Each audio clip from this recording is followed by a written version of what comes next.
सर्वांना माझा नमस्कार आणि डायबिटीज पर चर्चा या टॉक शो मध्ये आपले स्वागत आहे। मी आजच्या कार्यक्रमाची आपली अँकर डॉक्टर रिचा सुगंध। आधुनिक जीवनशैली आणि तणाव यामुळे मधुमेह खूप वेगाने वाढत आहे। जगाच्या आकडेवारीनुसार भारतात मधुमेहाचे रुग्ण सर्वाधिक असल्याने भारताला मधुमेहाची राजधानी देखील म्हटले जाते। याच गोष्टी लक्षात घेऊन मधुमेह आणि त्याचे दुष्परिणाम यांबाबत लोकांमध्ये जनजागृती व्हावी या उद्देशाने डायबिटीज पर चर्चा सारखा अनोखा उपक्रम सुरू करण्यात आला। आज नागपुरातून ही मालिका पुढे नेत असताना मी स्वागत करते डॉक्टर सुनील गुप्ता, नमस्कार, डॉक्टर प्रमोद गांधी, नमस्कार, डॉक्टर शैलेश पितळे आणि डॉक्टर संकेत पेंडसे। नमस्कार। या चर्चेच्या सुरुवातीला माझा सुरुवातीचा प्रश्न डॉक्टर सुनील गुप्ता यांना। सर, आमच्या प्रेक्षकांना सांगा मधुमेह म्हणजे काय आणि मधुमेह होण्याचा धोका कोणाला जास्त असतं? आपल्या सगळे श्रोतांना एक माहित राहायला पाहिजे की आपल्या पोटात एक ग्रंथी असते, त्याला आपण स्वादुपिंड किंवा पॅनक्रियाज म्हणत असतो। आता हे जे पॅनक्रियाज नावाची जी ग्रंथी आहे तिथे काही बीटा कोशिका असतात, बीटा सेल्स असतात। ते इन्सुलिन नावाचा एक हार्मोन बनवत असतात। आपल्या शरीरात पुष्कळ हार्मोन्स असतात, बाकी सगळे हार्मोन आपल्या शुगरला वाढवतात, पण इन्सुलिन नावाचा जो हा जो हार्मोन आहे जो बीटा सेल्सनी निघतो ते आपल्या शुगरला कमी करतो। म्हणजे आपल्या शुगरला जर कमी ठेवायचं असेल किंवा नॉर्मल ठेवायचं असेल किंवा कमी करायचं असेल तर त्यासाठी इन्सुलिन हार्मोन राहणं खूप जरुरी आहे। काही कारणामुळे जर आपले हे जे बीटा सेल्स आहेत त्यांनी काम करणं बंद करून दिलं, काही कारणामुळे इन्फेक्शन असू शकते किंवा जेनेटिकली काही राहिलं तर त्याच्यामुळे होऊ शकतात, पुष्कळ काही कारणे असतात। तर हे जे बीटा सेल जर काम करणं कमी केलं तर आपल्या शरीरात इन्सुलिनचं बनणं कमी होऊन गेलं। आता इन्सुलिन कमी होऊन गेलं तर जेव्हा आपण जेवण करतो, जेवण केल्यानंतर आपला जे काही जेवण चाहे तुम्ही खाना में दाल चावल रोटी सब्जी कुछ भी खा लिया, आपने फल खा लिया, काही खाल्लं तुम्ही तर अल्टिमेटली त्याचं पाचन होऊन आपल्या शरीरात ग्लुकोज तयार होतो आणि ग्लुकोजनी आपल्याला एनर्जी मिळते। ग्लुकोजहून एनर्जी जे कन्व्हर्शन असते तिथे आपल्याला इन्सुलिन नावाच्या हार्मोनची गरज पडते। पण समजा जर आपण जेवण केलं, ग्लुकोज तयार झाला, पण आपला इन्सुलिन जितकं पाहिजे तितकं नाही आहे, तर हा जो ग्लुकोज आहे जे एनर्जीमध्ये कन्वर्ट होत नाही, आपल्या रक्तात हळूहळू वाढत जाते।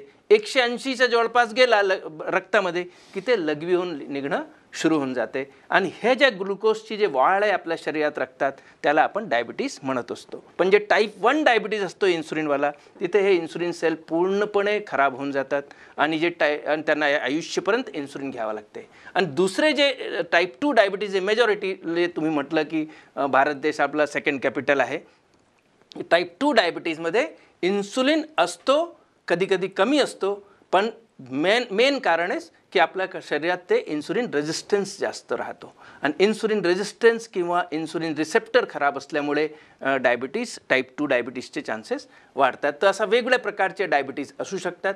मेन कारण असं असतो, त्याच्यामागे आनुवंशिकता असू शकते, जसं जसं वय वाढते ते होऊ शकते, लठ्ठपण असतो आणि डायटरी इरेग्युलरिटीज असतात, फिजिकल इनॅक्टिव्हिटी असतात, हे सगळे कारणामुळे मधुमेह होत असतो।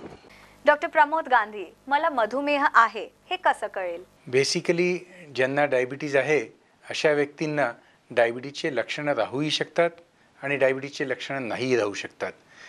आपण बघितलं तर अर्ध्यापेक्षा जास्ती मधुमेही व्यक्तींमध्ये डायबिटीजचे कधीही कोणतेही लक्षणं आपल्याला दिसत नाही, ज्याला आम्ही म्हणतो एसिम्प्टमॅटिक पेशंट। मग अशा व्यक्तींमध्ये आपल्याला कसं कळेल की डायबिटीज आहे की नाही? तर त्यांचं रेग्युलर ब्लड शुगर जर आपण चेक केलं की आपलं ब्लड शुगर वाढलेलं आहे आणि हे जेव्हा ब्लड शुगर वाढलेलं असतं त्यावेळेस सगळे पेशंट म्हणतात की नाही मला तर काही त्रास नाही, मग डायबिटीज नाही आहे मला, पण तसं नसतं। सुरुवातीला बऱ्याचशा पेशंट्सला डायबिटीजचे कोणतेही लक्षणं दिसत नाही। ग्रॅज्युअली जसं जसं ब्लड शुगर वाढत जातं तसं तसं डायबिटीजचे लक्षणं येत जातात आणि एकदा ब्लड शुगर खूप जास्ती वाढलं की मग आपल्या पेशंट्सला आपल्याला दिसतं की त्यांना लघवीला वारंवार होणे, तहान खूप जास्ती लागणे, भूक जास्ती लागणे आणि भूक जास्ती लागल्यावर हे पेशंट जास्ती खातात परंतु त्यांचं वेट लॉसही होतं, वजन कमी होतं। हे सगळे लक्षणं खूप उशिरा येतात। सोबतच बऱ्याचशा पेशंटला जनरल वीकनेस असतं, डोळ्यांनी दिसायला कमी होतं किंवा युरिनमध्ये वारंवार इन्फेक्शन होणे, हे सगळे डायबिटीजचे लक्षणं आहे। हे सगळे लक्षणं यायची वाट कोणीही बघायला नाही पाहिजे। म्हणून प्रत्येक व्यक्तीने वयाच्या 35 ते 40 वर्षानंतर ब्लड शुगर वर्षातनं एकदा चेक करायलाच हवं. ज्यांचा ब्लड शुगर उपाशीपोटी 125पेक्षा जास्ती आहे किंवा ग्लुकोज घेतल्यानंतर जेवणानंतर 200पेक्षा जास्ती आहे, अशा व्यक्तींना आपण म्हणू शकतो की त्यांना डायबिटीज आहे. म्हणून प्रत्येक व्यक्तीने ज्यांचं वय जास्ती आहे, ज्यांच्या घरात फॅमिली हिस्ट्री आहे, जसं की आपल्याला आत्ता डॉक्टर गुप्तांनी सांगितलं की आनुवंशिकता हा एक खूप इम्पॉर्टंट फॅक्टर आहे. तर ज्यांच्या घरात कोणाला डायबिटीज आहे, ज्यांच्या जे लठ्ठ आहेत, ज्या स्त्रियांना प्रेग्नन्सीमध्ये डायबिटीज झालेला असतो, अशा व्यक्तींनी वयाच्या 35 वर्षानंतर प्रत्येकाने वर्षातनं एकदा कमीत कमी आपलं शुगर चेक करायलाच पाहिजे. तेव्हाच आपल्याला कळेल की आपल्याला डायबिटीज आहे की नाही.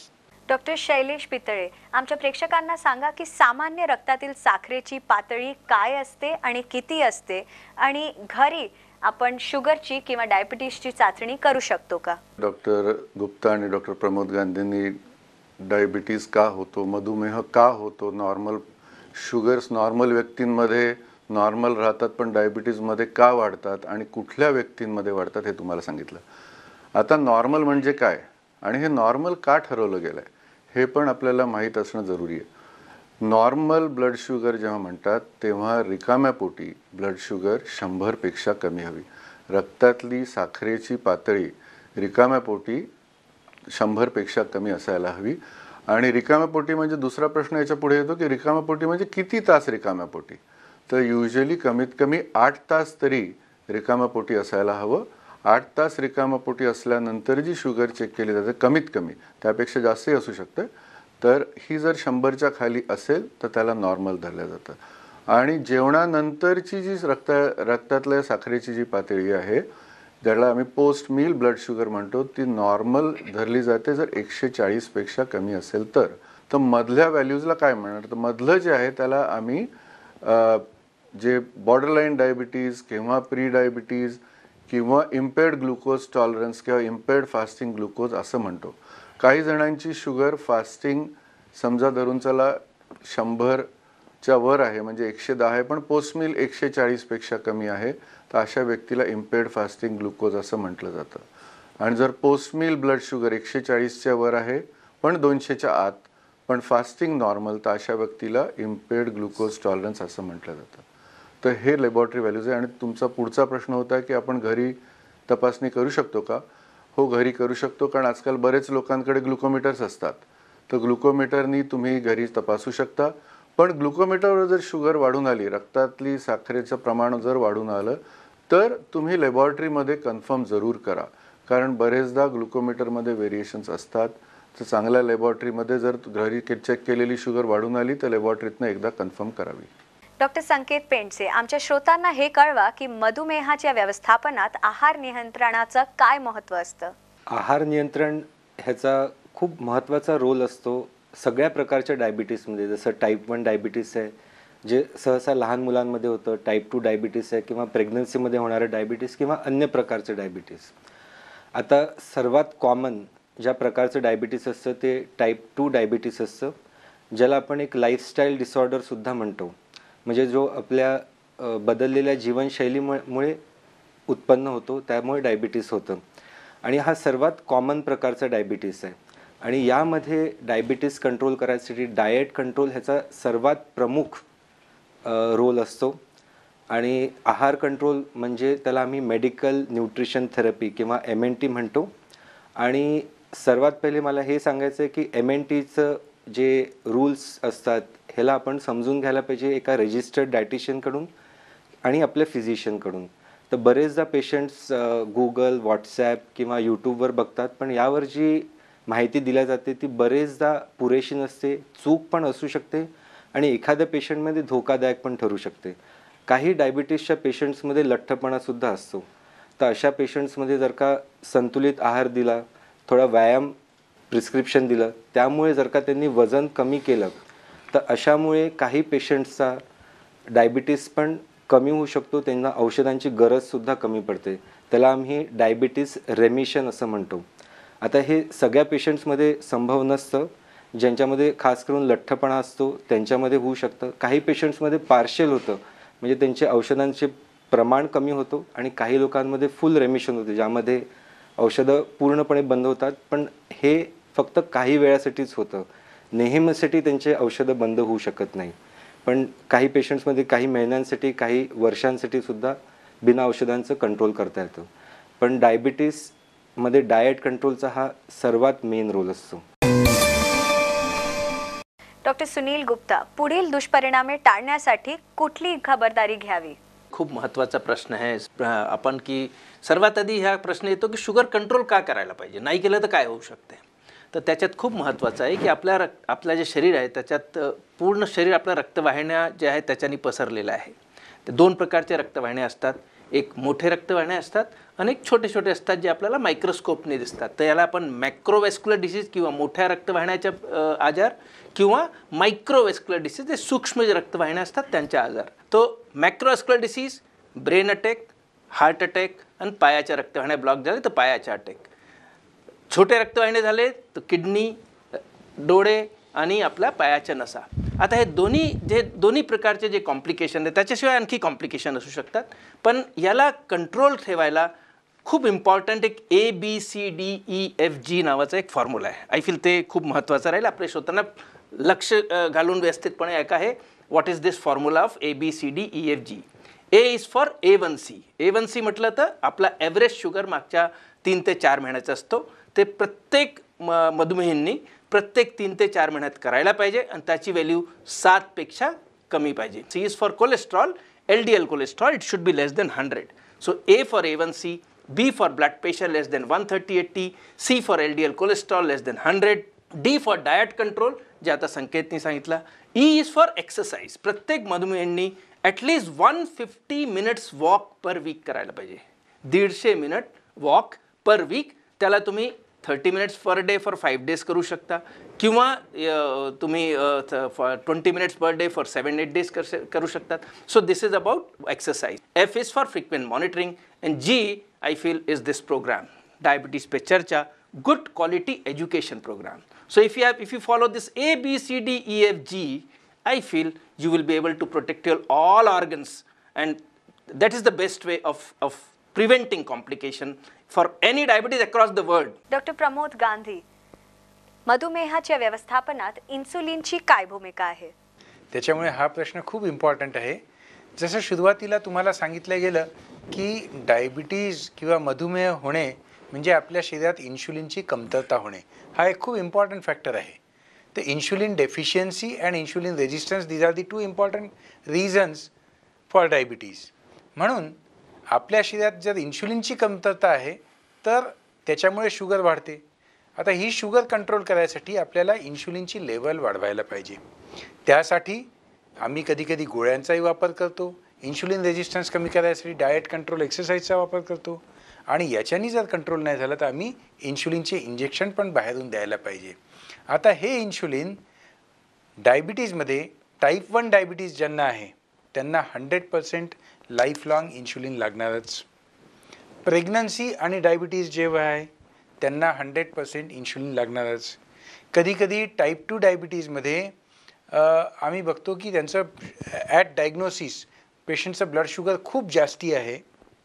त्यावेळेससुद्धा सुरुवातीला आम्ही इन्शुलिन त्या व्यक्तींना देतो, आणि त्यानंतर काही दिवसांनी त्यांचं शुगर व्यवस्थित कंट्रोल झालं की मग हळूहळू आम्ही इन्शुलिन बंद करून त्या लोकांना गोळ्यांवर शिफ्ट करू शकतो.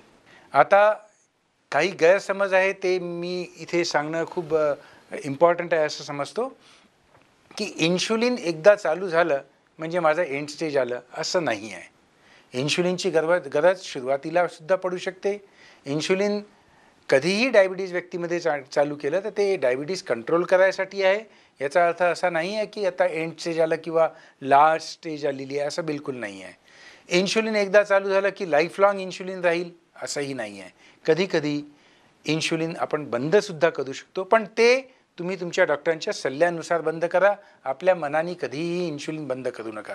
डॉक्टर शैलेश पितळे, मधुमेहाचा उपचार कसा करावा आणि मधुमेहाची औषधी आपण आयुष्यभर चालू ठेवली पाहिजेत का? तुमच्या प्रश्नाला उत्तर देण्यासाठी बेसिकली याचा उपचार कसा करायचा त्याची सुरुवात होते डायबिटीसच्या ट्रीटमेंटचे जे पिलर्स आम्ही म्हणतो, डायबिटीस ट्रीटमेंटचे पिलर्स, त्याच्यामध्ये first is diet, second is exercise and third is medication. तर हे सगळ्यांना, आपल्या श्रोतांना हे जाणून घ्यायचं आहे की तुम्ही जर पुढचं विचारलं की हे जन्मभर घेणं जरुरी आहे का. आता डायबिटीज हा जो किंवा मधुमेह हा जन्मभराचाच मेटाबॉलिक प्रॉब्लेम आहे. तर यामध्ये तुमचं जे ग्लुकोज मेटाबॉलिझम डिस्टर्ब झाल्यामुळे मधुमेह होतो, ज्यामुळे रक्तात साखरेचं प्रमाण वाढतं. त्यामुळे तुम्हाला या तिन्ही गोष्टी, जेवणामध्ये पथ्यपाणी, नंतर नियमितपणे व्यायाम आणि औषधं हे नियमित घेणे जन्मभर जरुरी आहे. आता कधीकधी जसं तुम्हाला डॉक्टर पेंडसेंनी सांगितलं का, जर तुमचं जेवणामध्ये नियंत्रण बरोबर असेल तर बरेचदा तुमचं शुगर नुसतं जेवणाने पण कंट्रोल होऊ शकतं. आता बरेच गोष्ट आता सध्या बरेच सोशल मीडियावरती, व्हॉट्सॲपवरती चालू आहे, डायबिटीज रेमिशन आणि diabetes reversal. Actually diabetes reversal ही टर्म चुकीची आहे. यासाठी डायबिटीज रेमिशन म्हटलं जातं. म्हणजे तुमचं डायबिटीज आटोक्यात आलं आहे, तुमचा डायबिटीज गेला नाही आहे, डायबिटीज क्युअर झालेला नाही आहे. तुमचं शुगर लेवल जर डाएट आणि एक्सरसाइजनी कंट्रोलमध्ये असेल, तुमचे औषधं जर बंद झाले, याचा अर्थ तुमचा डायबिटीज गेला असं नव्हे. कारण लोकांना असं वाटतं डायबिटीज गेला, मग ते सगळं परत खाण्यामधलं नियंत्रण सोडतात, जे हवं ते खातात, एक्सरसाइज बंद, आणि मग खूप जास्त शुगर घेऊन प्रॉब्लेम्स घेऊन येतात. तर डाएट एक्सरसाइज हे जन्मभर करणे, औषधं, गोळ्या किंवा इन्सुलिन काय घ्यायच्या, किती घ्यायच्या, हे तुमच्या डॉक्टरांनी जे सल्ला दिला असेल त्याप्रमाणे नेहमी फॉलो करणे अत्यंत आवश्यक आहे. डॉक्टर संकेत पेंडसे, भारतातील लोकसंख्येला मधुमेहाचा जास्त धोका कशामुळे होतो? भारताला अनफॉर्च्युनेटली डायबिटीसचं कॅपिटल म्हटलं जातं आणि ही बिलकुल पण आपल्यासाठी गर्वाची गोष्ट नाही आहे. पण हा एक फॅक्ट आहे जो आपण सगळ्यांना समजून घेणं आवश्यक आहे. मुख्य कारण आहे ते डॉक्टर गांधींनी पूर्वी सांगितलं की ऑल इंडियन पॉप्युलेशन हे जेनेटिकली प्रीडिस्पोज्ड आहे, जेनेटिकली प्रोन आहे डायबिटीससाठी, आणि त्यामुळे डायबिटीस इतक्या वेगाने इंडियामध्ये पसरते किंवा वाढते. जे 3 प्रॉब्लेम्स आहेत म्हणजे डाएट, लॅक ऑफ एक्सरसाइज आणि इन्क्रीज स्ट्रेस, हा या खूप रॅपिडली इंडियामध्ये चेंज झालेला आहे अगदी गेल्या 20 ते 30 वर्षांमध्ये, आणि त्यामुळे डायबिटीस खूप वेगाने वाढते. आणि हे मुख्य कारण आहेत की का इंडियन पॉप्युलेशनला आपल्यामध्ये जास्त डायबिटीस आढळतं. आणि त्याचं सोल्युशन पण तेच आहे, कारण की आपण जेनेटिक्स बदलू नाही शकत, म्हणून आपल्याला आपली जीवनशैली बदलणं खूप गरजेचं झालेलं आहे. डॉक्टर, तुम्ही सर्वांनी दिलेली माहिती खरोखरच अभ्यासपूर्ण आहे. पण आजचे बोलणे संपवण्याआधी मी तुम्हा प्रत्येकाला विनंती करते की आमच्या दर्शकांसाठी तुमचा संदेश काय असेल, ज्यामुळे त्यांनी त्यांचे मधुमेह अधिक चांगल्या प्रकारे व्यवस्थापित करता येईल, हे आम्हाला सांगा. सर्वात आधी डॉक्टर सुनील गुप्ता आम्हाला सांगतील एक विशेष संदेश आमच्या प्रेक्षकांसाठी. लक्षात ठेवा, the price of ignorance is far higher than the price of education. आजचा हा कार्यक्रम एज्युकेशनचा प्रोग्राम आहे. Because of ignorance people suffer unnecessarily and die prematurely. The unnecessary suffering and the premature death in diabetes is not because of diabetes but because of your ignorance. Rather, diabetes makes you disciplined. जैसे diabetes आता आहे आपल्या जीवनात अनुशासन येतो. तुम्ही व्यवस्थितपणे आहार पाळता, व्यायाम करायला जाता, वजन बरोबर ठेवता, दारू जो पहिले घेत होते ते बंद करता, स्मोकिंग तंबाखू घेत होते ते बंद करता. तर माझ्याप्रमाणे जर डायबिटीज आला तर it's a blessing in disguise. आला तर त्याला एक्सेप्ट करा, पॉझिटिव्हली एक्सेप्ट करा, आणि जसं डॉक्टरांनी तुम्हाला सांगितलं, तुमचे स्वतःचे डॉक्टर सांगतात ते जर आपण पाळणी केली तर मला वाटतं डायबिटीज तुम्हाला त्रास देणार नाही. Thank you very much. Doctor Pramod Gandhi, diabetes प्रिव्हेन्शनसाठी आपल्याला डायबिटीज आहे की नाही हे माहिती होणं खूप आवश्यक आहे.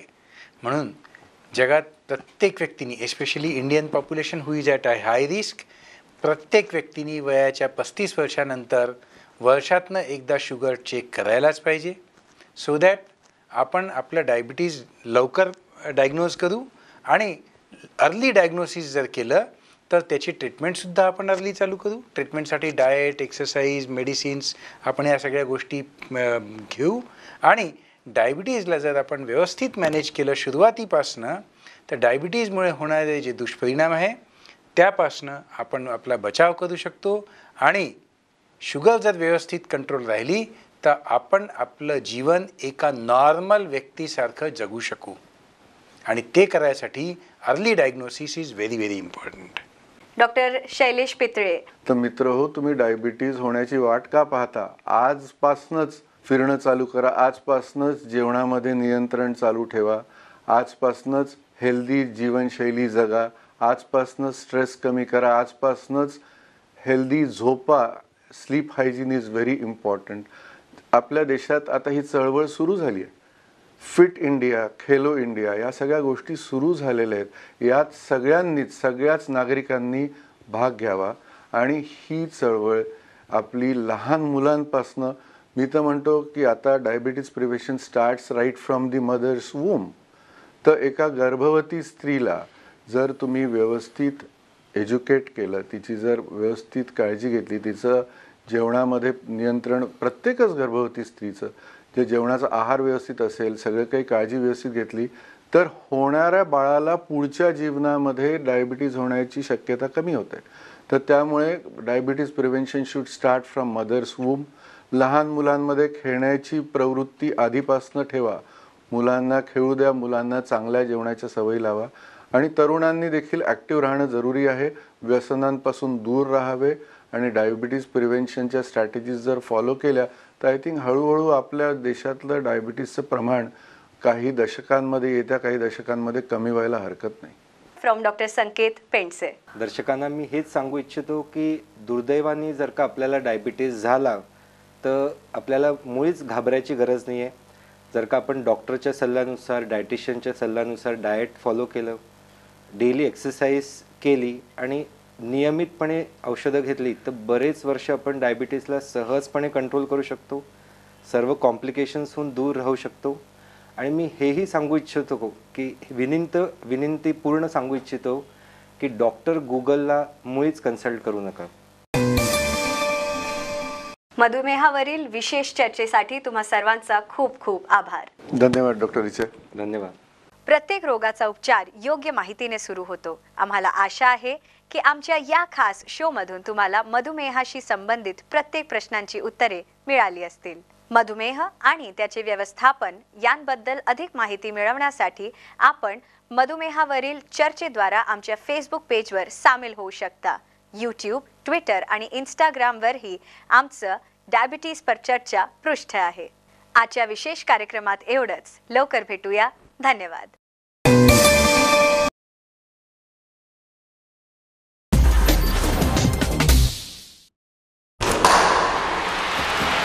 लाल मातीतली कुस्ती म्हणजे